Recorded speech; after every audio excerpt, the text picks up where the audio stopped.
നമസ്കാരം. 1 minute health tip by vital science by doctor Shikku.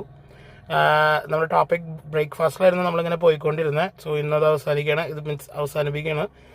Like ഒരു ടോപ്പിക്കുമ്പോൾ മെയിൻലി ലൈക്ക് 5 റീൽസ് ആണ്, മീൻസ് 5 ഷോർട്സ് ആണ് ഞാൻ പ്ലാൻ ചെയ്യുന്നത്. So that will be crisp and clear for you. വളരെ ഡെപ്ത് ആയിട്ടുള്ള നോളജ് വേണമെങ്കിൽ I can even deliver that too, but still I think the surface knowledge is enough for a normal person to layman. Okay, so the depth knowledge is not necessary to my intuition, I think. So breakfast അത്രയും important ആയിട്ടുള്ള ഒരു കാര്യമായതുകൊണ്ട് എനിക്ക് ഒരുപാട് patients devoid of breakfast വരുന്നതുകൊണ്ടാണ് ഞാൻ first of all ഈ ഒരു content തന്നെ choose ചെയ്യാമെന്ന് വിചാരിച്ചത്. ഇനി എന്താ പറയുക, അസംബ്ലികളിൽ കുട്ടികൾ കൊഴിഞ്ഞു വീഴാതിരിക്കട്ടെ, രാവിലെ എഴുന്നേറ്റ് ഇങ്ങനെയൊക്കെ സംഭവിക്കാതിരിക്കട്ടെ. Okay, so please like, subscribe and share. Maximum share ചെയ്യുക, അടിച്ചു കയറി വരട്ടെ. Okay, thank U.